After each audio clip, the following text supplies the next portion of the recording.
லூக்கா நற்செய்தி 14ஆம் அதிகாரம் 11வது வசனம். வசனங்களை குறித்துக் கொள்ளுங்கள். ஆண்டவருடைய வசனமே நமக்கு நிறைவான விடுதலை தரும். அல்லேலூயா, பிரைஸ் தி லார்ட். சத்தமா சொல்லுங்க அல்லேலூயா.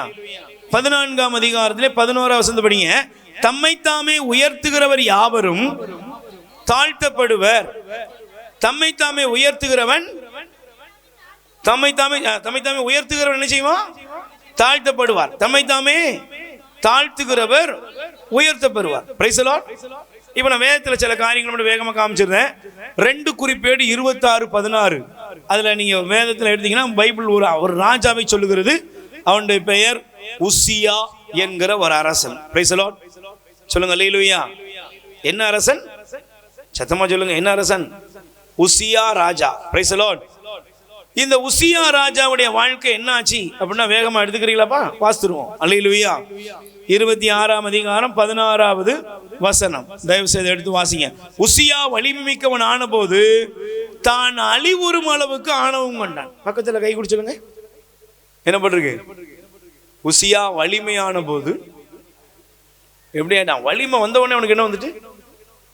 ஆணவம் வந்துட்டு. பணம் வந்த உடனே என்ன வந்துட்டு? சொல்லுங்க. பணம் வந்த உடனே ஆணவம். கொஞ்சம் படிப்பு வந்த உடனே சொல்லுங்க ஆணவம். கொஞ்சம் உடம்புல தெம்பு, கொஞ்சம் பார்க்க அழகு, கொஞ்சம் வயசு கம்மி இப்படின்னா இருந்தோடனே நிச்சயம் அப்படி தலைக்கு மேல ஒன்று ஓடிக்கிட்டே இருக்கும். Price the Lord. அல்லேலூயா. உசியா வலிமை அடைந்த பொழுது தான் அழிவுறும் அளவுக்கு தன் கடவுளாம் ஆண்டவருக்கு கீழ்ப்படியாமல் தூபப்பீடத்தின் மேல் தானே தூபம் காட்ட ஆண்டவரின் இல்லத்தில் நுழைந்தான். பைபிள் சொல்கிறது பாருங்க. அந்த இடத்த நீங்க வாஸ்து பார்த்தீங்கன்னா அவன் எப்ப அங்க தேவ சமூகத்துல போய் நின்னானோ பாருங்களேன், வேதம் சொல்லுகிறது. அல்லேலூயா.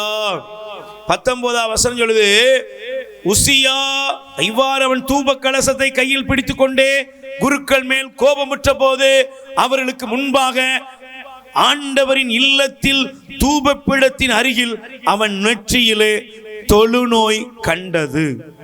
கை தட்டுங்க பாப்பா. நல்ல கவனிங்க.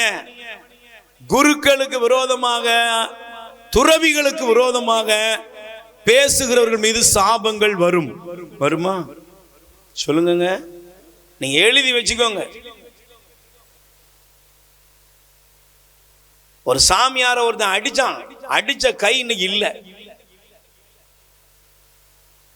ஒரு சாமியாரோட அங்கே பிடிச்சி ஒருத்தன் இழுந்தான்.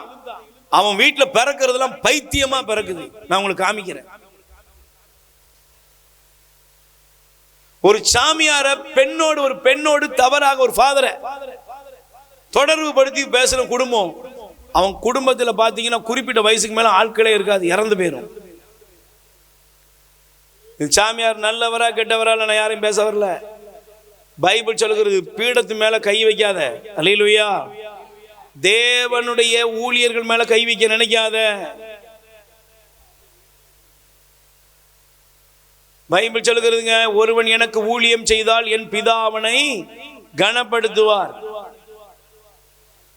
ஆண்டவருடைய ஊழியர்கள், ஆண்டவருக்கு அர்ப்பணமாக்கப்பட்டவன் மேல கையை வைக்கிறவன ஆண்டவர் என்ன செய்வாரு?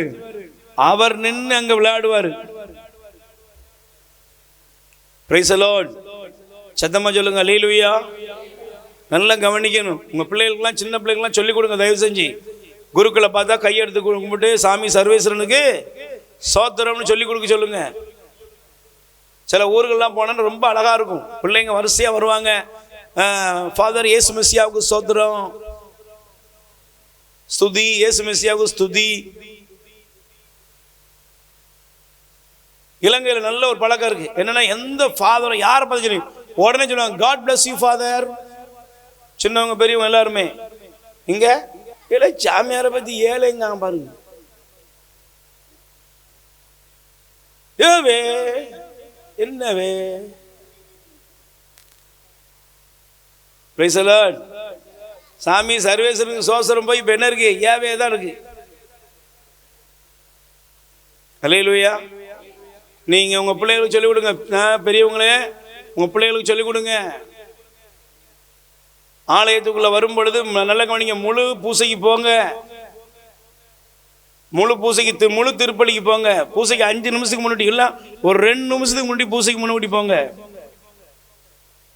முழு பூசைக்கு போலையா நன்மை எடுக்காதீங்க. ஏன்னா அது உங்களை நீங்க நினைச்சீங்க சரி பண்றதுக்கு ஒரு அடையாளமா இருக்கும். Price the Lord. முழு திருப்பலிக்கு போலையா அவங்க பிள்ளை கேட்க, என்னமா நன்மை எடுக்கல? முழு பூசைக்கு போகாம நினைச்ச கூடாது, நன்மை எடுக்க கூடாது. கற்றுக் கொடுங்கள் பிரியமானவர்களே. அகங்காரத்தை, ஆணவத்தை இந்த சமுதாயம் விட்டு விலகணும். உலகம் உங்களை அகங்காரத்தை நோக்கி போக வைக்கும். இயேசுட்ட வந்தீங்கன்னா அகங்காரம் உங்க காலு கீழே போட்டு மிதிக்கப்படும். உயிர் வாழ உணவளிப்போம். இரக்கத்தின் ஊற்று கத்தோலிக்க தியான இல்லத்திலிருந்து பிள்ளைகளால் கைவிடப்பட்ட வயதான அப்பா அம்மாக்கள் 100 பேருக்கு தினமும் அவர்கள் இருக்கும் இடங்களுக்கு உணவு கொண்டு போய் கொடுக்கப்படுகிறது. அன்புக்குரியவர்களே, உங்கள் பிறந்த நாள், திருமண நாள், உங்கள் இல்ல வைபவங்கள், இறந்தவர் நினைவாக நீங்கள் உணவளித்து உதவி செய்யலாம். உங்கள் அன்பு கரத்தை நீட்டுங்கள். ஆண்டவர் உங்களை ஆசீர்வதிப்பார். எங்கள் முகவரி: இரக்கத்தின் ஊற்று கத்தோலிக்க தியான இல்லம், புன்னைக்காயல், தூத்துக்குடி மாவட்டம். அலைபேசி எண் 9814182201. கடவுள் உங்களை நிறைவாய் ஆசீர்வதிப்பாராக.